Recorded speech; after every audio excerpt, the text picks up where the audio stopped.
ពេលអ្នកសម្ភារសួរអ្នកថាតើហេតុអ្វីបានជាអ្នកចង់ធ្វើការនៅទីនេះឬមួយក៏ហេតុអ្វីបានជាអ្នកចង់ធ្វើការនៅកំហុសរបស់ពួកយើងធ្វើការនៅទីនេះដោយសារខ្ញុំបានចូលទៅមើល website របស់អ្នកអំពី mission ហើយនិង visa របស់អ្នកអញ្ចឹងខ្ញុំពិតជាចាប់អារម្មណ៍ទៅនឹងការរៀបកម្រងហើយនិងការរៀប mission ហើយនិង visa របស់អ្នកខ្លាំងមែនទែនហើយនេះគឺមិនមែនជាចម្លើយណាល្អខ្លះទេអញ្ចឹងអ្វីដែលអ្នកត្រូវធ្វើគឺត្រូវដឹងថានៅពេលដែលក្រុមហ៊ុនមួយជ្រើសរើសបុគ្គលិកបានន័យថាគេកំពុងតែមានតម្រូវការឬក៏កំពុងមានបញ្ហាអ្វីមួយដូចជាការខ្វះខាតបុគ្គលិកទៅលើមុខជំនាញណាមួយអញ្ចឹងនៅពេលដែលអ្នកត្រូវបានសួរថាហេតុអីបានជាអ្នកចង់ធ្វើការនៅទីនេះអញ្ចឹងអ្នកត្រូវតែធ្វើឲ្យខ្លួនឯងទៅជាដំណោះស្រាយទៅនឹងបញ្ហារបស់ពួកគេសម្រាប់ជាឧទាហរណ៍នៅក្នុងការងារប្រចាំថ្ងៃរបស់ខ្ញុំគឺខ្ញុំបាន improve ទៅលើ skill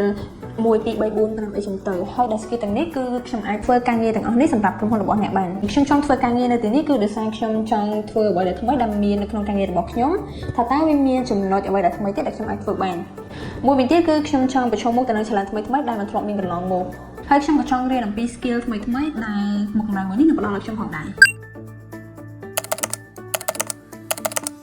សម្រាប់ភេទរបស់ពួកយើងដើម្បីទទួលបាន tip ថ្មីជាច្រើនទៀត